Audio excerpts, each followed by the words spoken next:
Hello and welcome. Claire Atteck here, and I am delighted that you are joining me for another financially focused topic. And this week we are talking all about accountants. Now, I am often asked by people, how do I choose an accountant? What do I need to be looking for? So, this episode aims to give you a little bit of an overview of what to look out for, what questions to ask, so you can find the accountant that is right for you. So, the first question to ask is, do I really need an accountant? Now, technically, the answer is no. There is no legal requirement that says that you must use an accountant.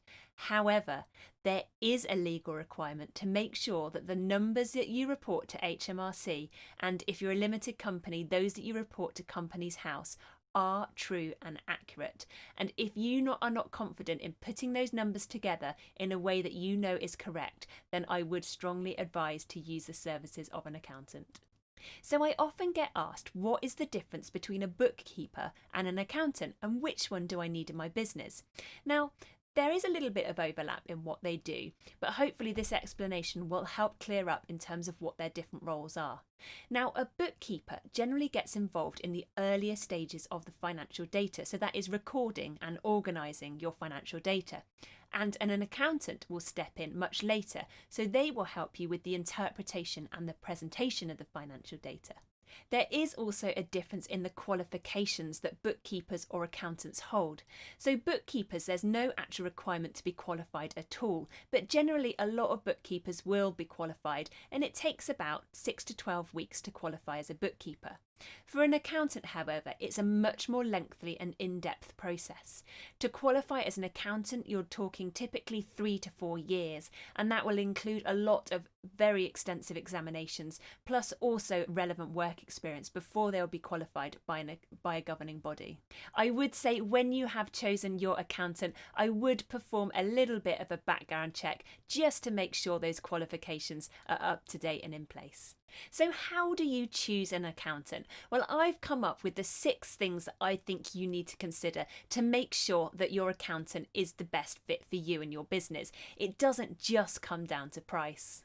Number 1 is their relevant expertise. Now, an accountant can specialise in so many different types and areas, and you want to make sure that the accountant that you choose is a right fit for your business. So, do they generally work with other clients who are a similar size to you, in a similar kind of industry, a similar kind of business?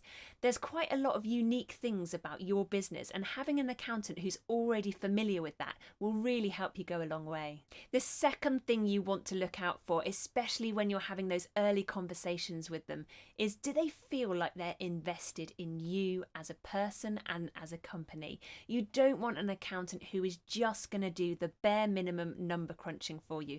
You want somewhere where there's a two-way communication channel, someone that's going to be proactive in looking out for you and your business, ways that you can save money and so on. Number 3 is making sure that they feel like they're a right fit for you and your business. Are your personalities aligned? Also, do you understand them? There are a lot of accountants out there who may talk in such jargon that you just don't have a clue what they're saying to you. And some of the information that they have to convey to you is so critical to your health of your business that if you're not understanding what they're saying, you may be missing massive red flags. So make sure that your personalities are aligned and that you understand their language. Number 4 then is the division of workload. You need to be thinking about what sort of responsibilities you want to hand over to your accountant and what sort of things you want to manage yourself in-house. Now, we do have accountancy software that many small businesses own. It's very, very accessible and makes a lot of the bookkeeping side of things a lot more straightforward. So when you're talking to your accountant, find out what services they can offer you. Perhaps they're just going to do your returns to HMRC. Perhaps if you're a limited company, they'll do your returns to Companies House for you. Maybe they'll help you with your self-assessment if you're a director or you're self-employed. They can do other things, payroll, VAT quarterly returns, all those different things. You need to work out what you want your accountant to do and make sure that their skill set is aligned accordingly. You may also want to consider whether or not your accountant can help you look forwards as well as backwards. Now, most accountants will help you put together your figures at the end of the year and submit them off to the relevant authorities. However, this is a backwards look of your company. It's what has already happened. You cannot influence what has happened. However, some accountants will help you with the forwards-looking side of it as well, helping with your projections, your forecasts, areas of the business that you might want to focus on, red flags that have come up in the historical data that you may need to address going forwards. So have a chat with them and see whether or not they might be able to help you with this. Obviously, there will be a price attached to that, but it could be a really valuable service to consider. Number 5 then is, how much do they charge? Now, when you are choosing an accountant, I would say definitely don't just consider cost. We don't just want to go with the cheapest one out there. However, it does need to come into your considerations. If you can, perhaps you can negotiate with your accountant. Maybe you can get certain services packaged together and get them a little bit cheaper. Or maybe if you sign up for a slightly longer period of time, the services might be slightly more cost effective. The other thing I would add is, if you are using accountancy software in your business, this can lower the price that the accountants charge. If you are presenting them with really complicated accounts, there's no organisation, and they're having to do all of that legwork themselves, they're obviously going to charge more money. But if you present all your numbers and figures in a beautifully presented accountancy software that they're familiar with using, obviously that's going to help to bring the price down, because they'll have to spend a lot less time on your case.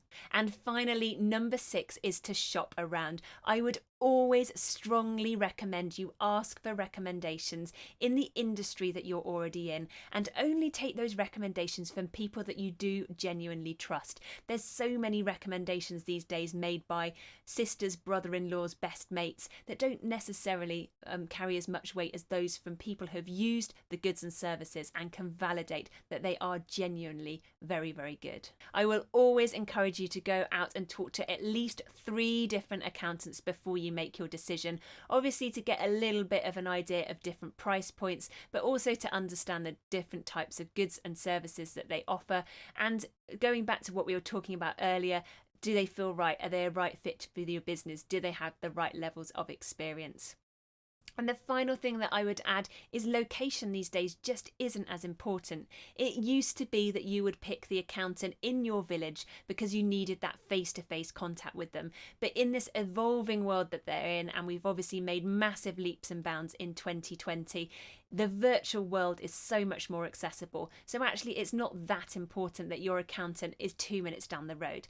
That said, if you do value that face-to-face contact and you do think that's going to be important to you, obviously location is another consideration. And finally, we've obviously talked about a lot of different things to think about when choosing your accountant.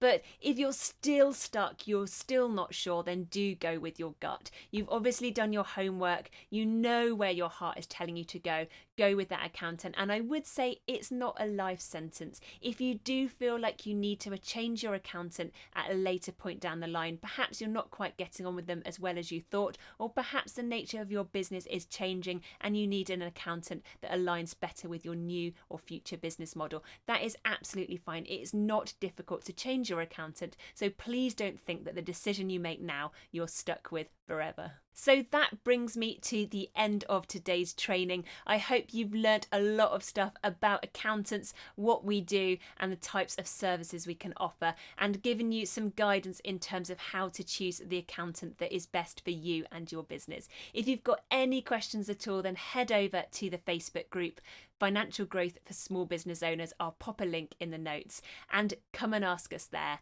Any questions at all, let me know. Otherwise, great talking to you today, and bye for now.